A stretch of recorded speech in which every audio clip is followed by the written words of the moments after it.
Le psaume méditatif de ce 19e dimanche du temps ordinaire vient éclairer d'une manière exceptionnelle le grand mystère que nous célébrons, la grande révélation que nous célébrons dans l'évangile de ce 19e dimanche du temps ordinaire. Il s'agit du mystère de la paternité de Dieu, la révélation de la sublime paternité de Dieu, ou si vous voulez, la sublime révélation de la paternité de Dieu à travers cet évangile qui nous dit, entre autres, nous y reviendrons, personne ne peut venir à moi si le Père qui m'a envoyé ne l'attire. Et beaucoup plus loin, personne n'a jamais vu le Père sinon celui qui vient de Dieu. Celui-là seul a vu le Père. Celui-là seul a vu ce grand mystère inouï. Celui que les traditions religieuses appellent le Dieu créateur se révèle en Jésus-Christ comme étant le Père. Et qu'est-ce que cela signifie, puisque nous sommes là au sommet de la révélation? La sublime révélation de la paternité de Dieu. La révélation de la sublime paternité de Dieu. Alors, le psaume méditatif nous introduit dans cette célébration, dans ce mystère en disant ceci. Je vous le lis. Je bénirai le Seigneur en tout temps. Il faudrait dans ce psaume remplacer le mot Seigneur par le mot Père pour en goûter la profondeur. Je bénirai le Père en tout temps, sa louange sans cesse à mes lèvres. Je me glorifierai dans le Père, que les pauvres m'entendent et soient en fête. Magnifiez avec moi le Père, exaltons tous ensemble son nom. Son nom est Père, c'est extraordinaire. Je cherche le Père, il me répond, de toutes mes frayeurs il me délivre. Qui regarde vers lui resplendira, sans ombre ni trouble au visage. Un pauvre cri, le Père entend, il le sauve de toutes ses angoisses. L'ange du Père, l'ange du Seigneur campe alentour pour libérer ceux qui le craignent. Goûtez et voyez, le Seigneur est bon. Voilà le sommet, voilà le résumé. Goûtez et voyez, le Père est bon. Le Père est Père, tout simplement. Heureux qui trouve en lui son refuge. Ce mystère de la paternité de Dieu, celui que les traditions religieuses appellent le Dieu créateur, celui qui est un seul Dieu du point de vue de l'être, se révèle en Jésus-Christ comme étant trine du point de vue de la vie, se révèle comme étant une paternité féconde, une fécondité paternelle. C'est très beau parce que la philosophie avait dit, à juste titre, que Dieu, l'être premier que les traditions religieuses appellent le Dieu créateur, il est la contemplation de la contemplation, il est l'amour de l'amour. Voilà comment la philosophie a vu de loin le Père. Oui, Dieu est un du point de vue de l'être. Il ne dort pas comme Endymion, le dieu du sommeil. Il vit. Et que vit-il? Quelle est la vie de Dieu? La Trinité, il faut retenir une fois pour toutes que c'est la vie de Dieu. Celui qui est un du point de vue de l'être vit. Et du point de vue de la vie, il est trine. Et quelle est sa vie? C'est la contemplation de la contemplation, l'amour de l'amour. C'est une vie d'intelligence parfaite. Alors, Thomas d'Aquin nous rappelle que le mot paternité a plusieurs sens. Premièrement, la paternité, c'est le passage du non-être à l'être. Exemple, ça correspond à la paternité artistique. Un artiste, après l'inspiration, engendre une œuvre musicale, ou alors l'architecte réalise un bâtiment qu'il a conçu dans son intelligence. Et cette paternité, qui est le passage du non-être à l'être, ne peut pas convenir à Dieu. On ne peut pas dire qu'il y avait le Père, il n'y avait pas le Fils, et le Fils est venu avant le Père. Non, parce que en Dieu, l'être subsiste en lui-même. Dieu est son propre être, il n'y a pas avant et après en lui. Il est, tout simplement. Je suis qui je suis. Le deuxième sens de la paternité, rappelle Thomas d'Aquin, c'est que chez les vivants, la paternité, c'est la communication du patrimoine génétique. C'est le passage de la puissance à l'acte. On peut être père biologiquement et un jour on le devient effectivement. Et on le devient en communiquant le patrimoine génétique, en communiquant sa propre nature à un autre être qui est distinct de la source, bien sûr. Mais cette paternité qui est la communication de l'être implique le passage de la puissance à l'acte. Or, Dieu est acte pur, il n'y a pas en lui passage de la puissance à l'acte. Donc cette paternité-là ne correspond pas à Dieu. Il y a une autre paternité qui consiste à communiquer sa nature, bien sûr, mais à la communiquer de manière substantielle au point que le fruit de cette communication est un avec sa source. Cette paternité, son analogie, c'est quand nous connaissons la vérité. Parce que la fécondité divine est une fécondité intellectuelle. La Trinité, c'est la perfection de la vie de l'intellect. Or, quand on connaît la vérité, on est un avec l'objet connu. Sauf qu'en Dieu, cette unité est substantielle. Pourquoi? Parce que Dieu est son être même. Il est son propre être. Il subsiste dans son être. Donc le fruit de sa connaissance, de sa contemplation, subsiste en lui et est de même pas, est de la même, être de la même nature n'est pas tout à fait le terme qui correspond, est une nature avec la source. Nous sommes de même nature, mais Dieu est une nature. C'est pas pareil. Il est consubstantiel. Pourquoi? Parce qu'il est acte pur. La paternité, c'est donc le fait que Dieu se connaît comme vrai. Et Dieu, cette connaissance de Dieu l'attire. Et cette attraction d'amour en Dieu subsiste dans la nature divine comme une personne distincte de sa source, qui est le Père et le Fils. C'est extraordinaire, c'est le mystère. Nous ne pouvons pas nous ne sommes pas comme ça parce que en nous, il y a acte et puissance. En nous, il y a substance et accident. Dieu est acte pur.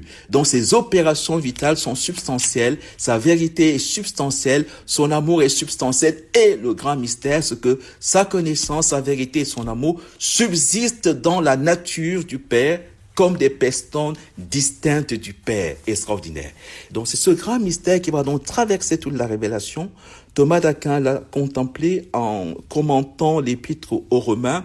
Il dit que le sommet de la vie mystique, c'est quand nous pouvons dire avec l'accent, sous le souffle de l'Esprit, avec l'accent du Saint-Esprit, Abba, Père. Parce que là, nous avons touché le sommet, nous avons touché quand Dieu, amour et vérité se rencontrent.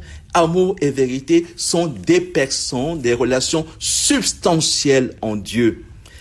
La petite Thérèse, un jour, pleurait dans le couloir du Carmel. On lui demande pourquoi elle pleure. Elle dit, qu'est-ce que c'est beau, qu'est-ce que c'est merveilleux d'appeler Dieu Père, d'entrer dans sa vérité et dans son amour substantiel.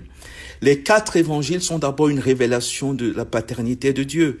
Matthieu, dans le discours sur la montagne, va dire 17 fois le mot Père et il va conclure en disant « Vous donc soyez parfaits comme votre Père céleste est parfait ». Celui que les traditions religieuses appellent Dieu est Père parce qu'il vit et comme vivant, il engendre la vérité, sa propre vérité, et inspire l'amour dans la vérité qu'il a engendrée en lui-même. L'évangile de Marc s'ouvre avec le fait que Jésus est fils de Dieu, la généalogie de Marc, Jésus-Christ, fils de Dieu, et l'évangile de Marc se ferme sur l'affirmation du centurion qui, voyant comment Jésus avait expiré, dit « Celui-ci était vraiment fils de Dieu ». L'évangile de Luc, on peut dire qu'il culmine dans la parabole de l'enfant prodigue, qui finalement est la parabole du père prodigue. Et le père, dans cette parabole, dit quelque chose qui caractérise justement la paternité divine. Toi, mon enfant, tu es toujours avec moi. Tout ce qui est à moi est à toi. Et quand Dieu le dit à son fils, il est consubstantiel au Père. Ça n'existe nulle part ailleurs qu'en Dieu et en Dieu Trinité. Et bien sûr, l'évangile de Jean n'est qu'un retour vers la source, vers le Père. Au commencement était le Verbe, dans la source était le Verbe, dans le principe, dans le Père, le Verbe et le Fils qui est dans le sein du Père, lui nous l'a révélé. Dieu est donc la paternité de Dieu, c'est qu'il est la contemplation de la contemplation, il est une surabondance de contemplation, il est l'amour de l'amour, il est une surabondance d'amour, une contemplation substantielle, un amour substantiel. C'est ainsi que ce mystère de la paternité va donc traverser tous les mystères. Tous les mystères, quand on essaie de les contempler, nous font rencontrer la paternité, nous font remonter à la paternité. Tous les mystères sont un retour à la source, au Père. C'est ainsi que, par exemple, la prière, Jésus, quand nous enseigne à prier, il dira, quand vous priez, dites notre Père. Et quand on dit le notre Père de manière contemplative, on découvre au final que ce sont également les demandes que Dieu le Père formule en s'adressant à chacun de ses enfants. On l'a vu justement avec le mystère de la transfiguration, le sommet de la transfiguration. Celui-ci est mon fils bien-aimé, en qui j'ai mis tout mon amour, écoutez-le. Et ce que dit la transfiguration s'adresse à chacun de nous, car dans la transfiguration, il y a deux aspects. Il y a la transfiguration du Seigneur, ses vêtements devinrent blancs, et ses disciples sont éblouis par sa lumière. Mais la vraie transfiguration, c'est le fait que celui qui est Dieu un se révèle comme Dieu trine. Et c'est nous qui sommes transfigurés du tout, parce que c'est nous, comme les disciples d'Emmaüs, nos yeux s'ouvrent, nos yeux se dessillent, et nous voyons par ta lumière, nous voyons ta lumière, nous découvrons le mystère de Dieu différemment. Donc la transfiguration est à la fois la transfiguration du Seigneur et le passage de Dieu un au Dieu trine. Elle est aussi la transfiguration de l'homme, de chacun de nous, à qui Dieu peut dire avec le Fils, celui-ci est mon Fils bien-aimé. C'est ainsi que tout l'évangile est un mystère, est ponctué par le mystère de la transfiguration, ce retour vers le Père qui nous dit, tu es mon Fils bien-aimé. Alors, la création est une transfiguration, car elle est le passage du non-être à l'être. Abraham vit la transfiguration, tu t'appelleras Abraham et non plus Abram. Jacob, tu t'appelleras plus Jacob, tu t'appelleras Israël, transfiguration. Tu es Simon, tu t'appelleras Pierre, transfiguration. Marie est vierge, la vierge devient, en étant vierge, mère de Dieu, transfiguration. À Cana, le vin, l'eau de Cana devient le vin, et nous savons que plus tard, ce vin deviendra le sang du Christ. Nous avons Simon qui devient Pierre, Simon veut dire poussière, qui devient Pierre, et l'Eucharistie, évidemment, est le sommet de cette transfiguration, ce passage inouï, mystérieux du pain au corps du Christ, ce passage mystérieux du vin au sang du Christ. Oui, le mystère de la transfiguration, comme le mystère de l'Eucharistie, nous ramène donc à la source de notre foi catholique, de notre foi chrétienne, qui est la contemplation de la paternité de Dieu, que nous lisons dans cet évangile d'un bout à l'autre. Quiconque a entendu le Père et reçu son enseignement vient à moi. Cette personne n'a jamais vu le Père, sinon celui qui vient de lui.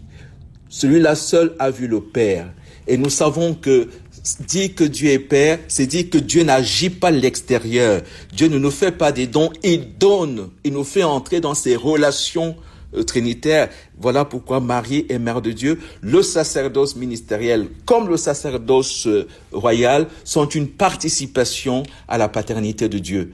Et c'est très beau, la Trinité de Roublev qui résume tout cela. On voit dans cette Trinité que les trois personnes sont assises, siègent autour de l'agneau. Et finalement, qu'est-ce qui se passe? On se rend compte que la grâce chrétienne est une grâce paternelle. Elle fait de nous des pères avec le Père. C'est ce que dit Matthieu. Soyez parfaits car votre Père céleste est parfait. Votre Père céleste est parfait. Elle fait de nous des fils dans le Fils. Il nous a fait entrer, il nous a fait asseoir dans le royaume de son Fils bien-aimé. Et cette grâce chrétienne fait de nous des esprits avec l'Esprit. Et les trois personnes, nous les voyons justement dans le mystère de la transfiguration, comme nous les voyons dans le mystère de l'Eucharistie, si bien que quand on regarde de près la célébration, la structure de la messe, on se rend compte qu'elle s'adresse principalement au Père. Lui qui donne donc le pain, il ne peut pas donner autre chose que sa propre relation. Le Père est celui qui engendre la vérité, qui inspire l'amour, et tout ce que le Père fait est une communication, est une participation, et nous introduit dans le mystère de sa fécondité paternelle.